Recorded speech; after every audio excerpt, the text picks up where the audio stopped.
హనుమకొండ జిల్లా కాజీపేట దగ్గరలోని అయోధ్యాపురంలో నిర్మాణంలో ఉన్న రైల్వే తయారీ కేంద్రాన్ని కేంద్ర రైల్వే శాఖ మంత్రి అశ్విని వైష్ణవ్, కేంద్ర బొగ్గు గనుల శాఖ మంత్రి జి కిషన్ రెడ్డి సందర్శించారు.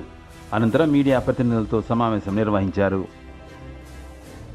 यहाँ से एक्सपोर्ट क्वालिटी का बनेगा। ये वर्ल्ड के one of the finest design से पूरा फैक्ट्री का कंस्ट्रक्शन किया गया है, तो यहाँ से एक्सपोर्ट क्वालिटी का बनेगा। और जैसा आप जानते हो, आज वंदे भारत ट्रेन का ऑलरेडी एक्सपोर्ट के लिए डिमांड आना चालू हो गया है। और अभी आपने ध्यान दिया होगा, अभी 150 लोकोमोटिव एक्सपोर्ट का ऑर्डर मिला है, जिसका प्राइम मिनिस्टर साहब ने पहला लोकोमोटिव को फ्लैग ऑफ किया एक्सपोर्ट के लिए।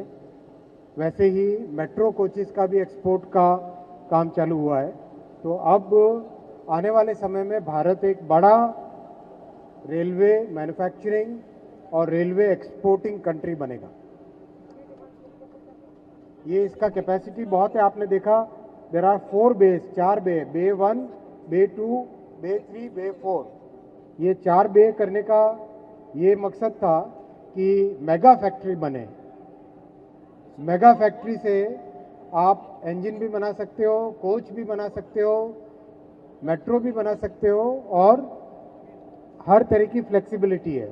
इसीलिए यहाँ पर एक बड़ा पूरी फैसिलिटी ली गई है।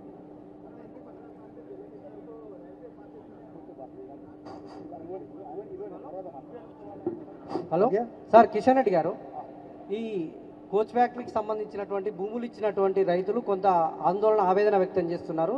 తగినటువంటి పరిహారం రాలేదు, అదేవిధంగా ఉపాధి కల్పించాలని ఏం చెప్తారు సార్?